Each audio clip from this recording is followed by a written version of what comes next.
하나님 말씀 에스겔 31장 1절부터 보시겠습니다.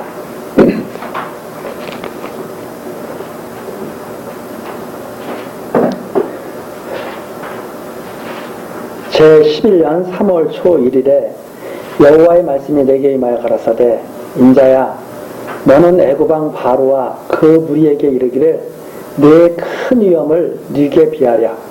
볼지어다, 아수르 사람은 가지가 아름답고 그늘은 살림의 그늘 같으며 키가 높고 꼭대기가 구름에 닿은 레바논 백향목이었느니라.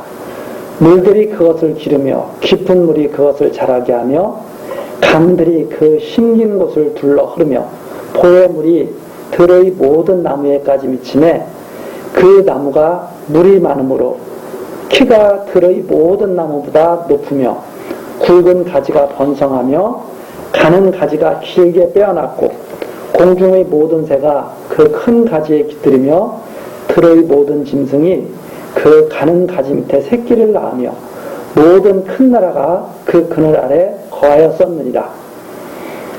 그 뿌리가 큰 물가에 있으므로 그 나무가 크고 가지가 길어 모양이 아름다우매 하나님의 동산의 백향목이 능히 그를 가리우지 못하며 잣나무가 그 굵은 가지만 못하며 단풍나무가 그 가는 가지만 못하며 하나님의 동산의 아무 나무도 그 아름다운 모양과 같지 못하였도다. 내가 그 가지로 많게 하여 모양이 아름답게 하였더니 하나님의 동산 에덴에 있는 모든 나무가 다 투기하였느니라. 9절까지 내용입니다. 이제 애굽의 죄악을 보수하신다고 하는 내용이 계속 이제 이어지고 있는데, 아수르를 들어서 하나님께서 아름답게 하셨다. 그러니까 애굽에 하나님이 말씀하실 때 이 아수르를 지금 비유로 해서 애굽에 대한 말씀을 지금 하고 계신 거죠. 2절에 보면 애굽왕 바로와 그 무리에게 이르기를 내 큰 위엄을 네게 비하냐 그러면서 아수르를 말을 합니다. 아수르가 3절에 보니까 레바논 백향목이었다. 비유죠. 레바논 백향목은 크고 높고 아름다운 그런 나무인데 아수르가 아주 아름답게 잘 자라났다.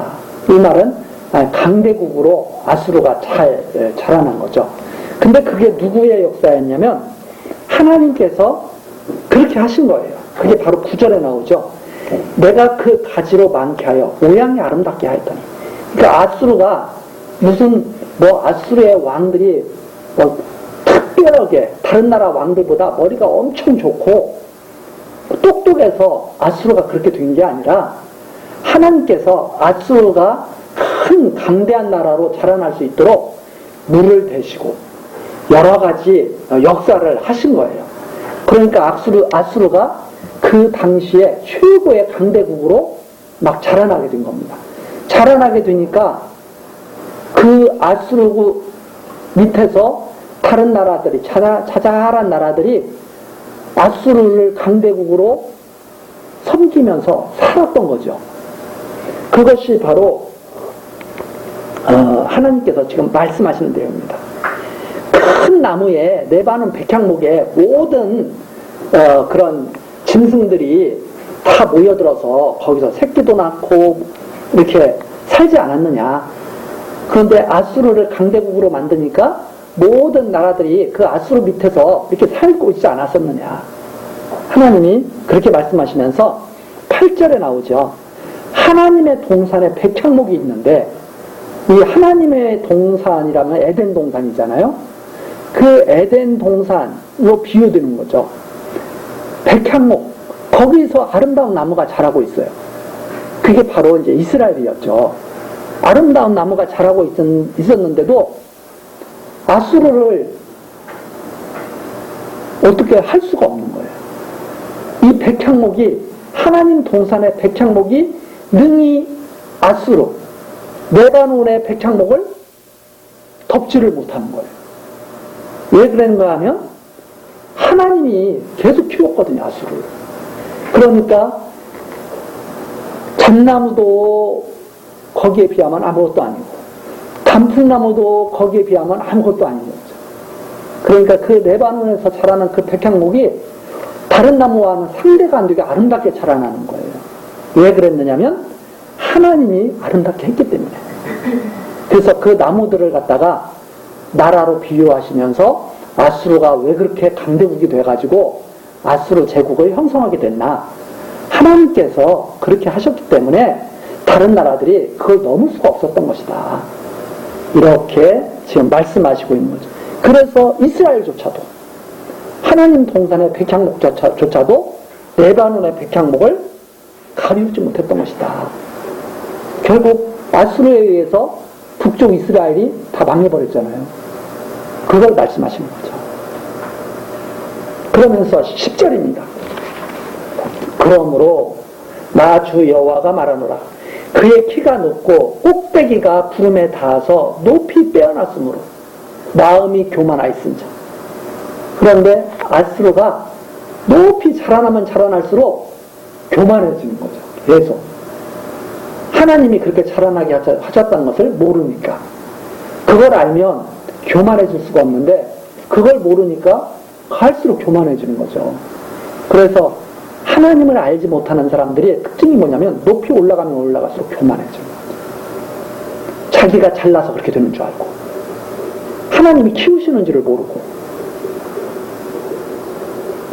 지금 아수르가 왜 망했는가를, 그렇게 아름답던 아수르가 왜 망했는가를 말씀해 주시는 거죠. 11절 내가 열국의 능한 자의 손에 붙일지라 그가 임의로 대접할 것은 내가 그의 악을 인하여 쫓아내었음이라. 그 아수르가 나중에 왜 망하게 되느냐, 하나님이 쫓아내버리시는 거죠. 나 너 교만한 거 더 이상 못 보겠다 해서 능한 자의 손에 붙여서, 그게 바로 바벨론 왕이죠. 바벨론 왕에게 붙여가지고 야 네가 가서 아수르 쳐 해가지고 아수르를 쫓아내버린 겁니다. 12절 열국에 강포한 다른 민족이 그를 찍어버렸으므로 그 가는 가지가 산과 모든 골짜기에 떨어졌고 그 굵은 가지가 그 땅 모든 물가에 꺾어졌으며 세상 모든 백성이 그를 버리고 그 그늘 아래서 떠나매 공중의 모든 새가 그 넘어진 나무에 거하며 들의 모든 짐승이 그 가지에 있으리니 이는 물가에 있는 모든 나무로 키가 높다고 교만치 못하게 하며 또 꼭대기로 구름에 닿지 못하게 하며 또 물대임을 받는 능한 자로 스스로 높아 서지 못하게 하미니 그들을 다 죽는 데 붙여서 인생 중 구덩이로 내려가는 자와 함께 지하로 내려가게 하였습니다. 하나님이 높이 자라는 그 레바논 백향목을 갖다 찍어버리게 하신 거예요.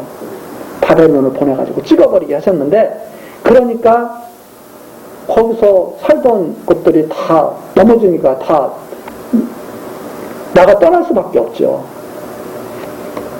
그래서 다 떠나게 되는데 하나님이 왜 그렇게 역사를 하셨느냐, 왜 아수르를 세워가지고 높이 세웠다가 왜 찍어버리게 하셨느냐, 그 이유는 14절에 나오죠. 모든 나무로, 나무들이 다 자라고 있을 거 아닙니까? 모든 나무들이 다 자라고 있죠. 우리들로 얘기하면 모든 가정들도 다 잘 자라고 있죠. 어제보다 오늘이 좀 낫게 더 자라고, 이게 이제 열심히 일을 하고 여러 가지 계획을 하고 해가지고 이렇게 자라는데 하나님이 가만히 보시는 거예요. 이게 자라면 자랄수록 교만해지는가, 자라면 자랄수록 하나님의 은혜를 깨닫는가, 이걸 가만히 보시는 거예요. 하나님 비유죠, 비유. 그런데 아수르는 자라면 자랄수록 교만이 극에 달하는 거예요. 하나님이 탁 쳐가지고 봤지, 키가 높다고 교만하면 안 되는 거야. 잘한다고 교만해지면 안 되는 거야. 이걸 갖다가 깨닫게 하시는 거죠. 아무리 나무가 높이 자라도 구름에 닿지 못하게 그렇게 만들어 버리신다. 그 다음에 물대임을 또 나오죠. 또 물대임을 받는 능한 자로 스스로 높아서지 못하게 하니. 자기가 스스로 높아졌다고 못하고. 나무가 물을 대야 나무가 이렇게 잘 자라는 거 아니에요? 아무리 나무가 잘 자라고 싶어도 물을 대주지 않으면 말라 죽는 거거든요. 그런데 하나님께서 이렇게 물을 잘 공급해줘야, 생각을 해보세요. 산 위에 나무가 자라고 있는데 산에서 물이 나잖아요. 원래는 물은 높은 데서 아래로 흐른다고 우리는 생각하는데, 가만히 보면 맨 산꼭대기에 있는 나무들도 자라고 있거든요. 그러면 물이 어떻게 아래에 있는 것을 하나님께서 위로 올리셔가지고 비를 내리셔가지고 맨 위에 있는 것도 물을 대시죠. 그렇게 해서 모든 나무들로 뭘 알게 하시냐면, 우리는 물이 있어야 사는 존재구나, 이걸 알게 하시죠. 그것이 바로 비유의 상징적. 하나님께서 은혜를 베풀지 않으면 살 수 없다는 것을 알게 하신다, 이 말입니다.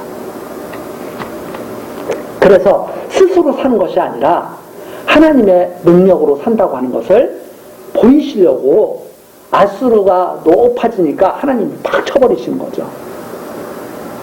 그걸 역사 속에서 하나님이 계속 보여주시면서 경고를 하고 계신 거죠.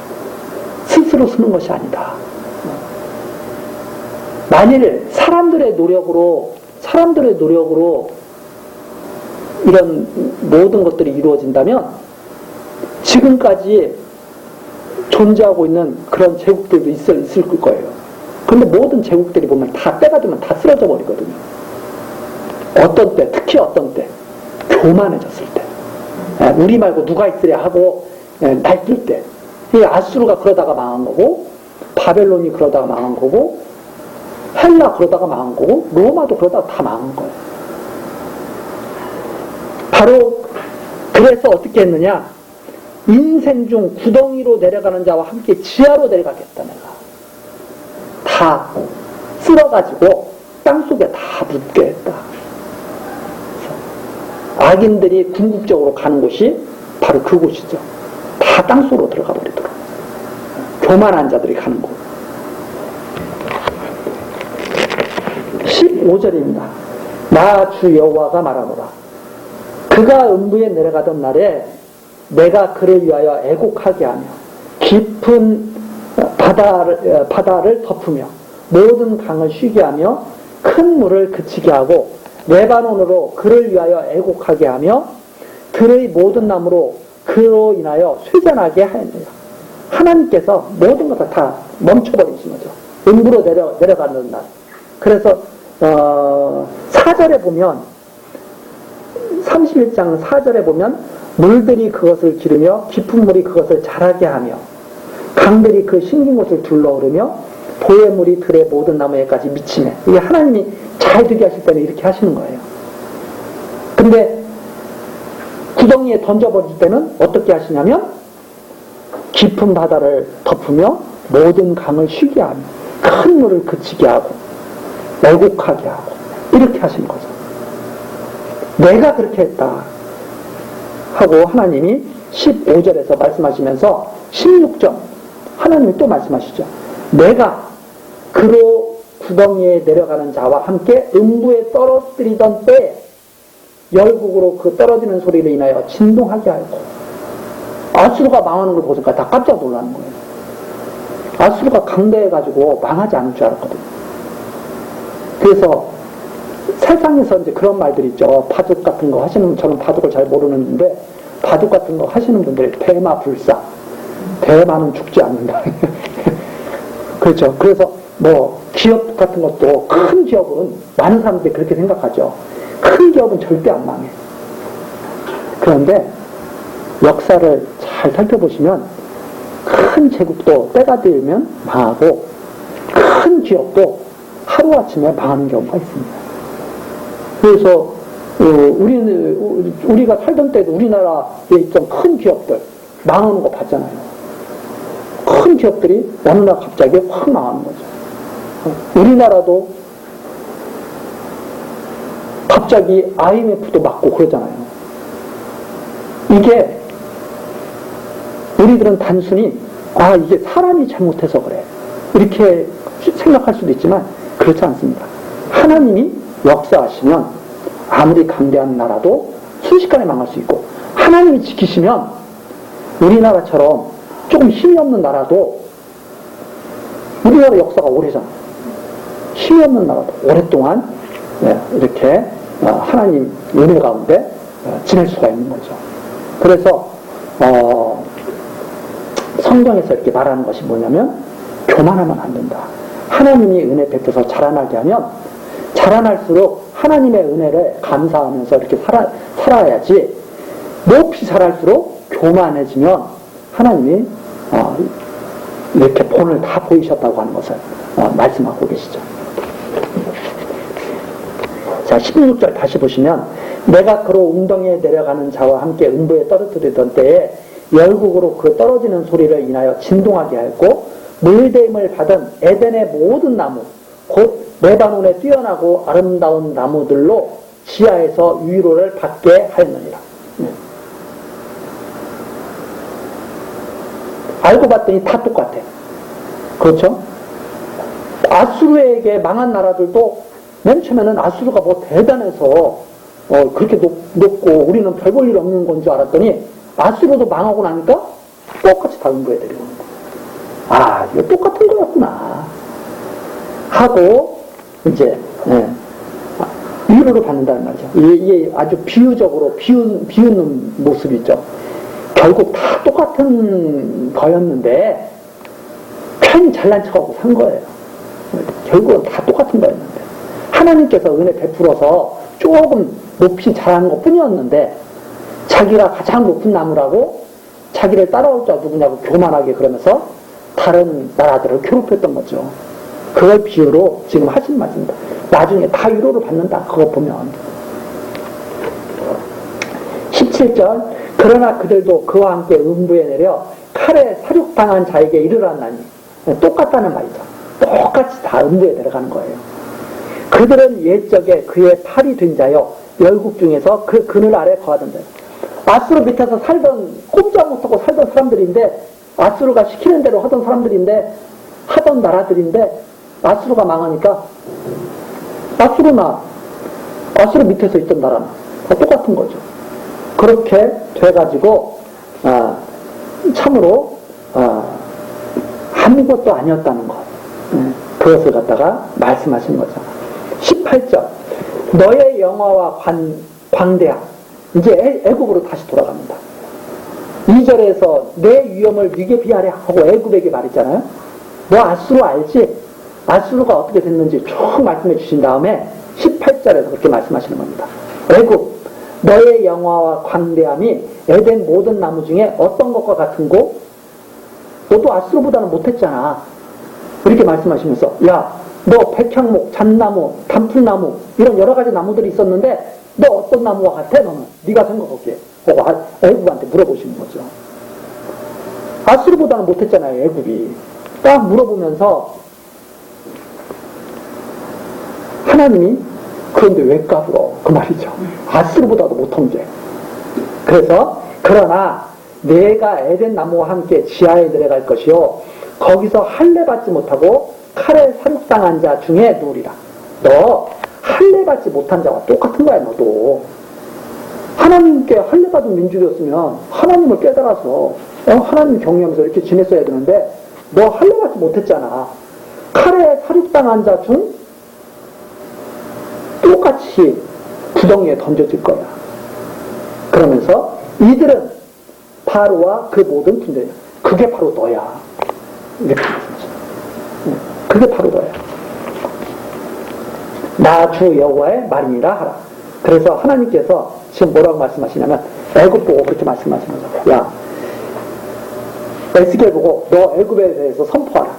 가서 아수르에 대해서 말해줘. 아수르하고 너하고 비교해보면 너가 생각할 때 누가 더 높이 자랐느냐? 얘기해줘. 너 아수르하고 비하면 너 아무것도 아니야. 근데 까불고 있어. 너 똑같이 구덩이에 던져줄 거야. 아수르도 하나님이 시키셨는데 너 못할 것 같아? 이런 말씀이죠. 그게 바로 31장 말씀입니다. 그래서 아수르가 망하는 것을 보고 바벨론이 망하는 것을 보고 지금도 교만하게 지낸다면 역사를 알지 못하는, 역사를 배우지 못한 거죠. 그렇죠? 그래서 우리가 사실 그 당시 그 강대한 제국에 비하면 무슨 나무예요, 우리가? 그냥 조그만 자라는 나무죠. 그러면 어떻게 해야 마땅하느냐? 할례 받은 자 같이 하나님께 감사하면서 하나님 경외하면서 사는 것이 마땅한 거죠. 자, 그래서 하나님께서 하나님의 은혜를 반각하고 자기 힘만 의지하고 그렇게 자고했던 그런 모습을 갖다가 책망하고 계시는 모습이 여기까지고, 그 다음에 32장으로 나갑니다. 이제 슬픈 노래를 부르라는 거죠. 애가를 부르라 하면서 애국과 바로를 멸하겠다고 하시는 그런 말씀이 계속되죠. 제 12년 12월 초일에 여호와의 말씀이 내게 임하여 가라사대,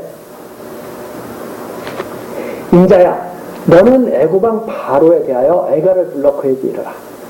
너를 열국에서 젊은 사자에 비하했더니 실상은 바다 가운데 큰 아가라.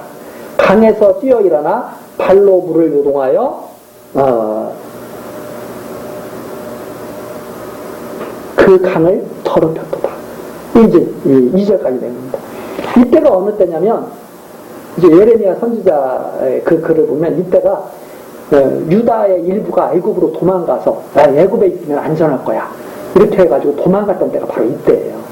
바로 이때인데 하나님이 예레미야 선지자하고 이미 예언하셨거든요. 애굽으로 도망간다고 너희들이 사는 게 아니야. 애굽도 다 망할 거야. 이렇게 말씀하게 하셨는데, 그때가 되니까 에스겔의 선지자에게도 노래를 부르라는 거예요. 망했다.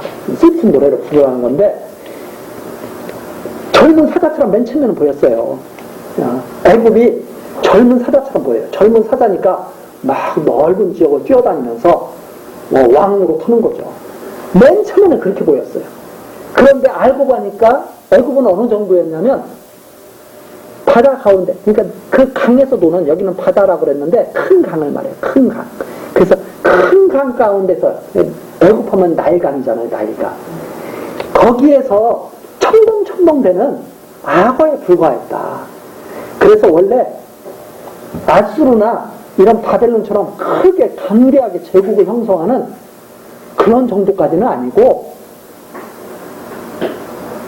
그냥 강을 더럽히는 악어 정도. 강도 잘 다스리면, 깨끗하게 잘 다스리면 좋잖아요. 근데 강을 갖다가 어떻게 하냐면 발로 물을 요동해서 그 강을 더럽히는 존재.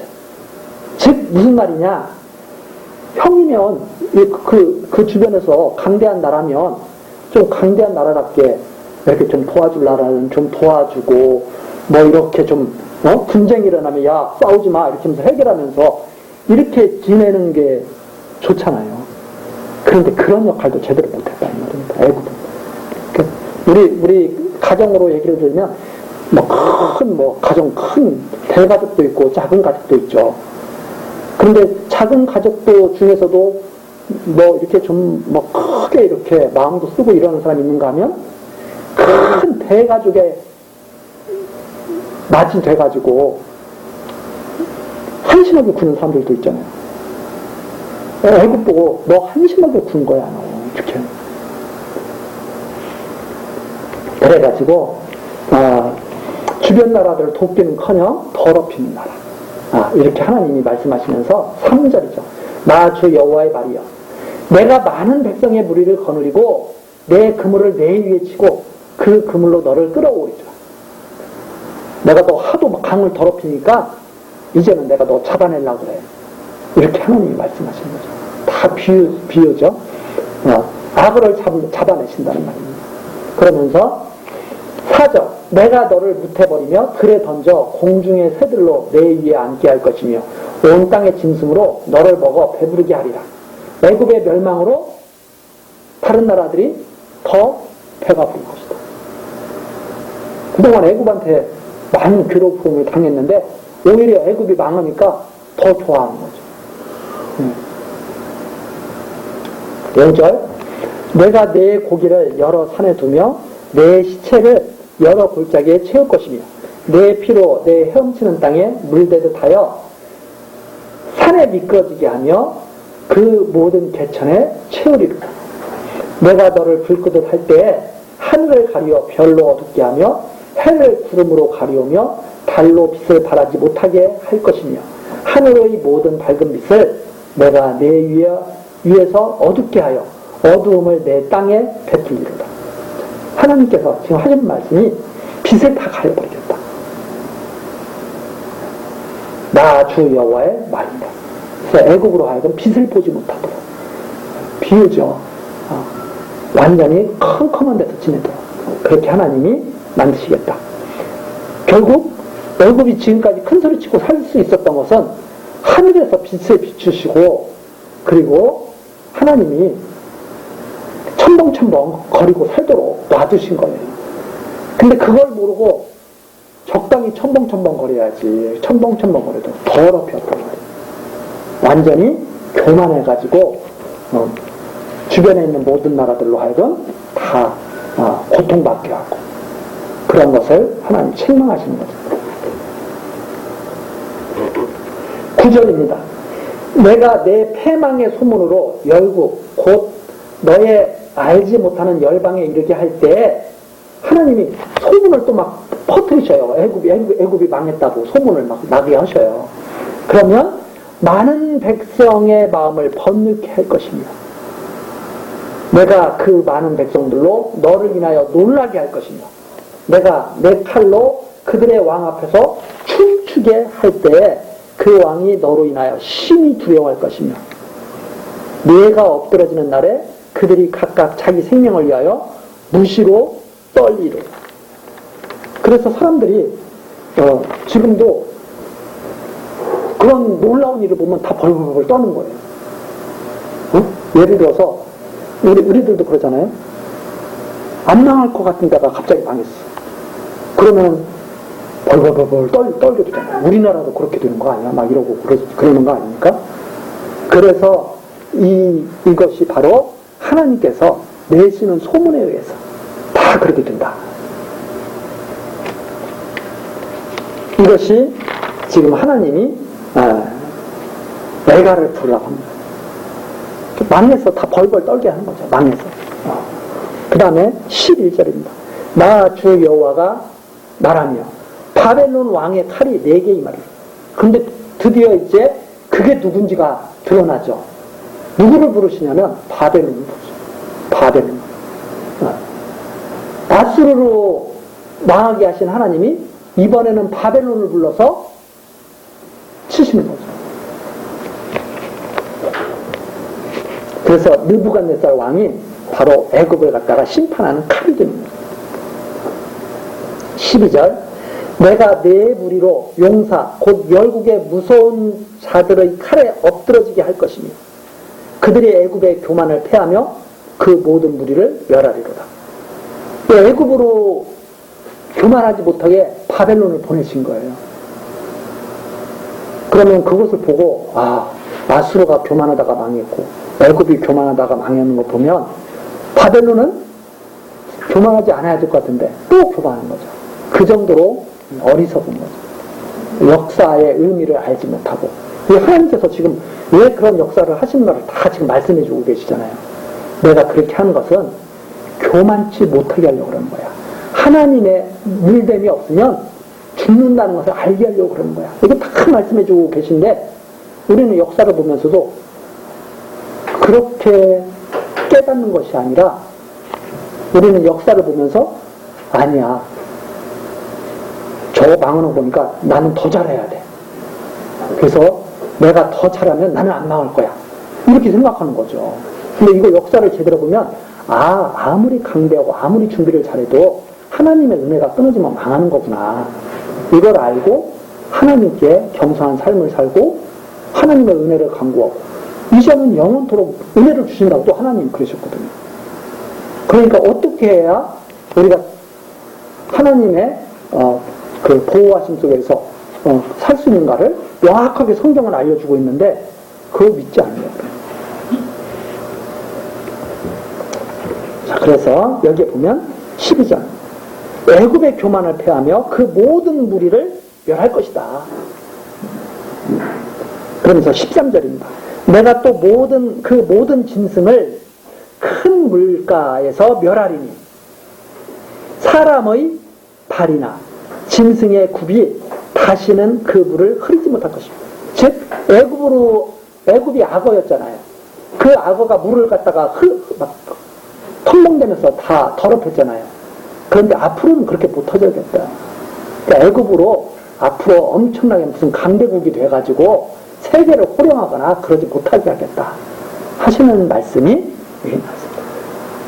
그래서 애굽 하나님이 이렇게 말씀하셨기 때문에 아수르나 이런 바벨론이나 이런 페르시아나 이런 대제국으로 애굽이 자라날 수가 없었던 거죠.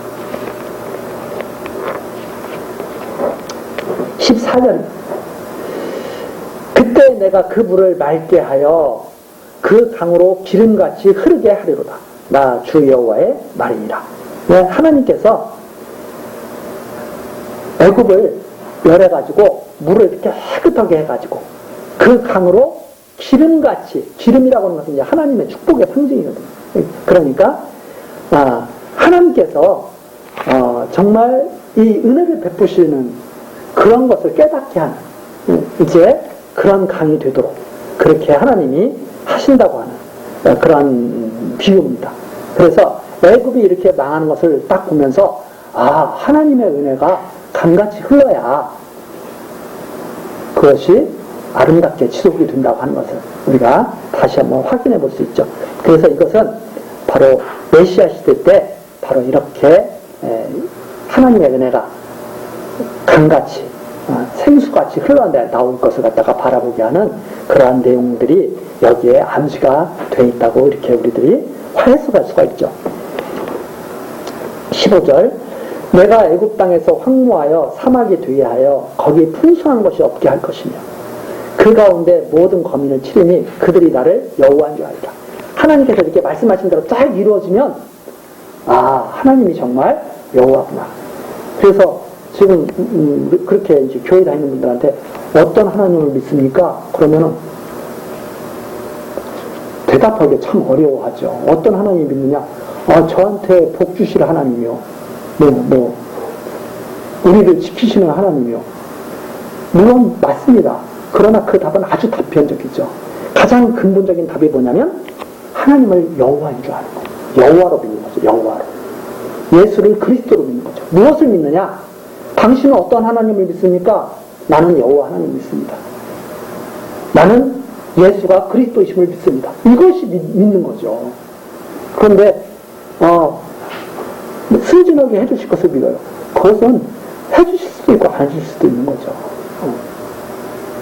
확실한 믿음은 하나님이 여호와 말씀하신 대로 이렇게 반드시 이루신다.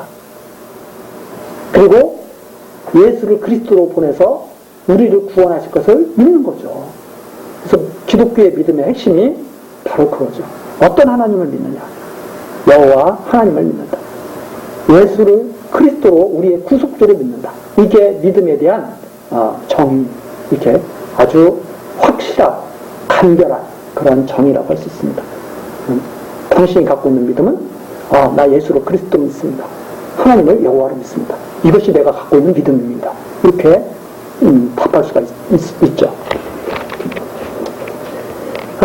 그 다음에 16절 이는 슬피 부를 애가니 열국 여자들이 이것을 슬피 부르며 아주 슬퍼하면서 소리를 내어서 그렇게 슬퍼한다는 그런 말씀인데 애국과 그 모든 무리를 위하여 이것을 슬피 부르리로다. 나 주 여호와의 말이로다 하라. 반드시 이것을 이루어서 하나님께서 애굽으로 애가를 부르게 하실 것, 이것을 예언하신 그런 내용입니다. 이 말씀대로 바벨론이 애굽을 치게 되죠. 그 역사에서 그건 나타난 사실입니다. 그 다음에 17절입니다. 제12년 어느 달, 확실치 않다는 거죠. 15일에 여호와의 말씀이 내게 임하여 가라사대 인자야 애굽의 무리를 애국하고 그와 유명한 나라 여자들을 구덩이에 내려가는 자와 함께 지하에 던지며 이르라. 너의 아름다움이 누구보다 지나가는 거 하는 것은 너의 아름다움이 누구보다 훨씬 낫냐? 응? 너의 아름다움이 너보다 누가 너의 아름다움이 누구보다 더 아름답다고 네가 생각하느냐 이 말씀이죠. 그러면서 너는 내려가서 할례받지 않은 자와 함께 두어라. 너 할례받지 않은 자와 한 곳으로 가. 여기 하나님 명하시는데요. 그래서 할례받지 않은 자, 하나님의 심판을 받아 마땅한 자죠. 하나님의 백성은 다 할례받지 않습니까? 그러니까 할례받지 않은 자라고 하는 것은 하나님께 버림받은 자, 그런 것을 의미하죠. 그래서 하나님의 심판을 받을 자, 내려가라. 함께 누워라. 그들이 탈육당한 자 중에 엎드러질 것이며 그는 칼에 붙인 바 되었은지 그와 그 모든 무리를 끌지어다. 용사 중에 강한 자가 그를 돕는 자와 함께 음부 가운데서 그에게 말하며 할례 받지 않은 자 곧 칼에 설당한 자들이 와서 가만히 누웠다 하리로다. 다 똑같이 할례 받지 않은 자들이 한 곳에 모여서 다 구덩이에 다 처박히는 거죠. 22절 거기 아수르와 온 무리가 있으며 가봤더니 누가 있느냐? 아수르도 거기 다 있는 거예요. 애굽이 나중에 구덩이에 던져져 가지고 보니까 아수르도 거기 있고 다 하나님 모르던 백성들이 다 거기 들어가 있는 거죠. 다 사륙을 당하여 칼에 엎드러진 자라. 그 무덤이 사방에 있도다. 그 무덤이 구덩이 깊은 곳에 베풀렸고 그 무리가 그 무덤 사방에 있으며 그들은 다 사륙을 당하여 칼에 엎드러진 자 곧 생존 세상에서 사람을 두렵게 하던 자로다. 이 세상에 있을 때는 그 앞에서 사람들이 다 벌벌벌 떨고 막 두렵게 하던 자들이었는데 나중에 보니까 다 구덩이에 처박혀 있는 이게 이 모습이죠. 그러니까 사람들이 이 세상에서 살면 할례받지 못한 자들이 가는 곳이 있고 할례받은 자들이 가는 곳이 있죠. 그러면 죽은 다음에 보면 할례받지 못한 자들은 한 군데 다 몰려있는 거예요. 구덩이에.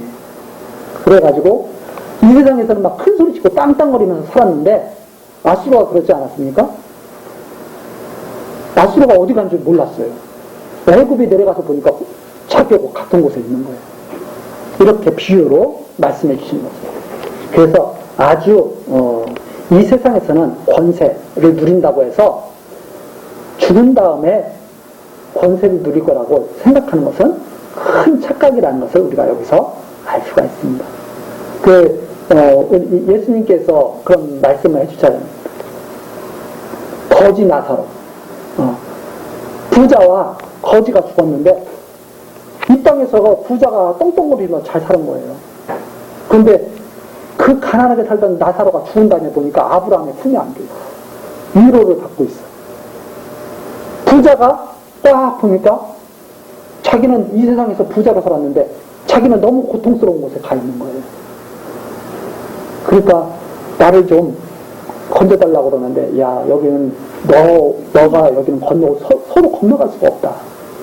이게 바로 이런 경우죠. 할례 받은 자와 할례 받지 않은 자는 서로 건널 수 없는 감이 있어요. 그러니까 그 부자가 한탄하면서 그러죠. 나 같은 곳에 오지 않도록 내 자손들에게 좀 말할 수 있게 그렇게 해달라고 그랬더니 뭐라고 그러냐면 벌써 다 통풍되고 있으니까 걱정하지 마. 이러면서 말씀하시는 그런 내용이 비유적으로 바로 이런 것과 반그런 거죠. 나중에 봤더니 아수르도 구덩이에 들어가 있고 애굽도 구덩이에 들어가 있고 똑같은 거죠.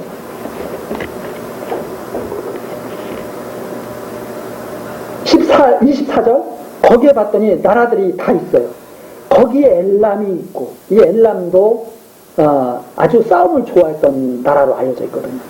근데 이 엘람이 아스로에 의해서 멸망당하거든요. 엘람도 거기 있어요. 그 모든 무리가 그 무덤 사면에 있으며 그들은 다 할례를 받지 못하고 살육을 당하여 칼에 엎드러져 지하에 내려간 자로다. 할례 받지 못한 자들이 다 모였어 거기에. 그렇죠? 그들이 생존 세상에서 두렵게 하였었으나 이제는 구덩이에 내려가는 자와 함께 수치를 당하였도다. 그와 그 모든 무리를 위하여 신상을 살육당한 자 중에 베풀었고 그 여러 무덤은 사면에 있으며 그들은 다 할례를 받지 못하고 칼에 살육당한 자로다. 여기에 계속 나오는 내용이 어떤 내용이냐면 할례를 받지 못하고 죽은 자들이에요. 다.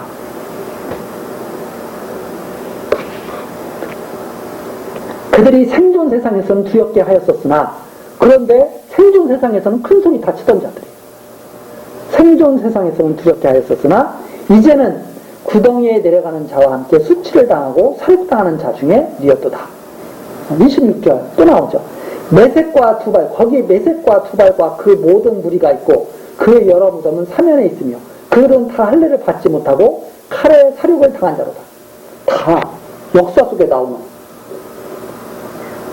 민족들이죠. 다 보니까 다 거기 있어요. 다. 그 한때는 큰 소리 치던 족속들이. 그들이 생존 세상을 두렵게 하였었으나 27절 그들이 할례 받지 못한 자 중에 이미 엎드러진 용사와 함께 누운 것이 마땅치 아니하냐. 할례 받지 못했으면 다 똑같은 데로 가는 거지. 그게 마땅하지 않냐. 그렇잖아요.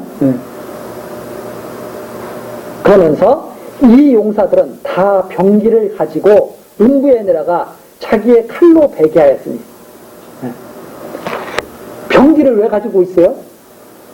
자기를 지키고 더 나아가서는 남을 갖다 정복하고 두렵게 하면서 막 큰 소리 치면서 그렇게 살려고 병기 다 손에 쥐고 있는 거 아닙니까?